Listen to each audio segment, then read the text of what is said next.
She walks in beauty like the night of cloudless climes and starry skies. And all that's best of dark and bright meet in her aspect and her eyes. Thus mellowed to that tender light which heaven to gaudy day denies.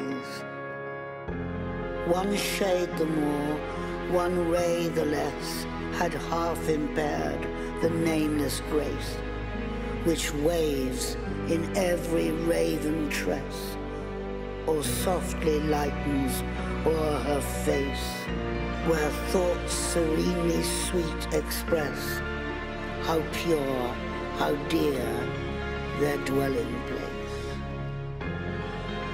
And on that cheek, o'er that brow, so soft, so calm, yet eloquent, the smiles that win, the tints that glow, but tell of days in goodness spent.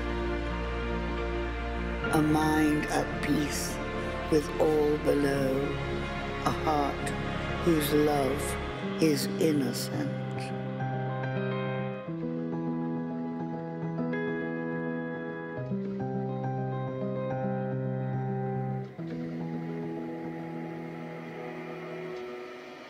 Let me make the songs for the people, songs for the old and the young, songs to stir like a battle cry wherever they are sung.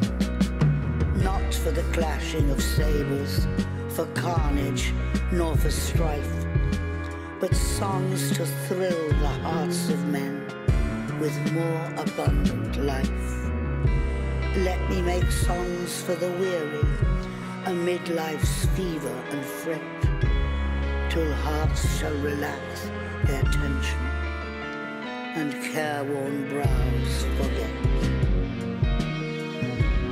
Let me sing for the little children before their footsteps stray. Let me sing for the little children before their footsteps stray, sweet anthems of love and duty to float o'er life's highway. I would sing for the poor and the aged when shadows dim their sight, of the bright and restful mansions where there shall be no night. Our world, so worn and weary, needs music pure and strong to hush the jangle and discords of sorrow, pain and wrong. Music to soothe all its sorrow till war and crime shall cease, and the hearts of men grown tender girdle the world with peace.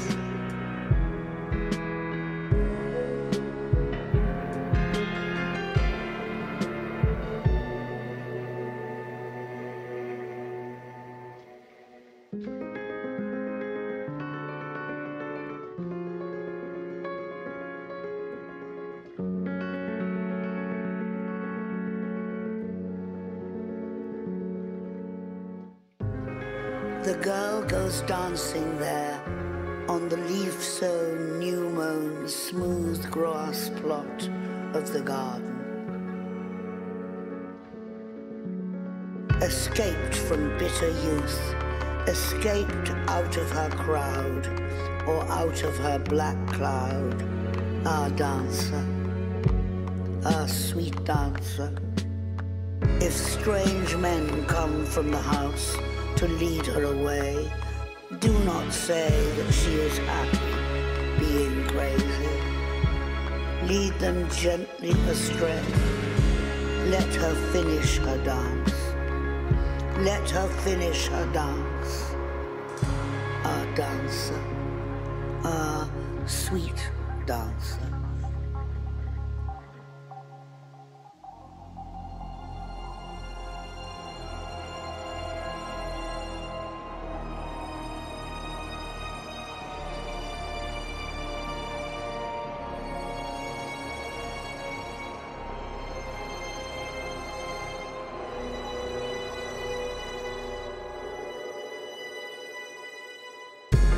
Laura started from her chair, flung her arms up in the air, clutched her hair.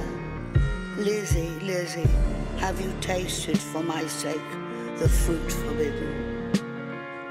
Must your light like mine be hidden? Your young life like mine be wasted? Undone in mine undoing, and ruined in my ruin. Thirsty, cankered, goblin-ridden, she clung about her sister, kissed and kissed and kissed her. Tears once again refreshed her sunken eyes, dropping like rain after long, sultry drought, shaking with anguish, fear and pain. She kissed and kissed her with a hungry mouth.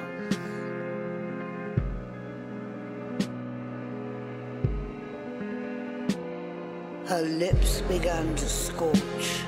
That juice was wormwood to her tongue.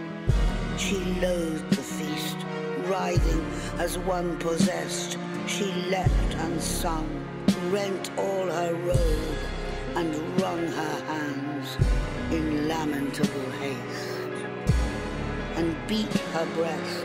Her locks streamed like a torch borne by a racer at full speed, or like the mane of horses in their flight, or like an eagle when she stems the light straight toward the sun, like a caged thing freed, or like a flying flag when armies run.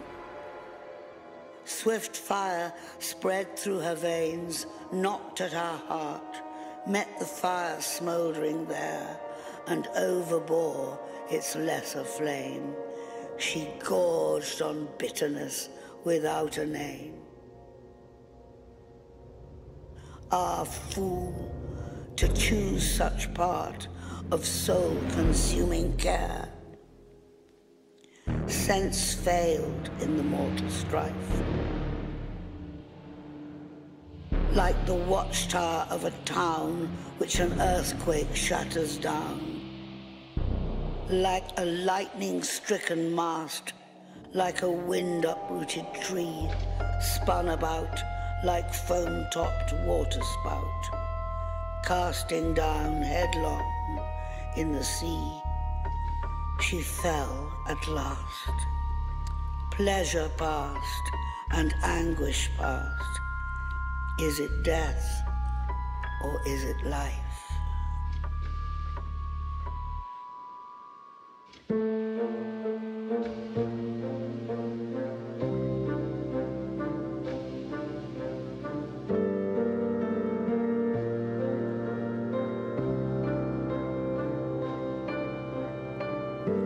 The beauty of her body was the essence of her soul. She was that unity sought for by philosophers through many centuries. In this outdoor waiting room of winds and stars, she had been sitting for 100 years, at peace in the contemplation of herself. The beauty of her body was the essence of her soul. She was that unity sought for by philosophers through many centuries. In this outdoor waiting room of winds and stars, she had been sitting for 100 years, at peace in the contemplation of herself. The beauty of her body was the essence of her soul. She was that unity sought for by philosophers through many centuries. In this outdoor waiting room of winds and stars, she had been sitting for 100 years, at peace in the contemplation of herself.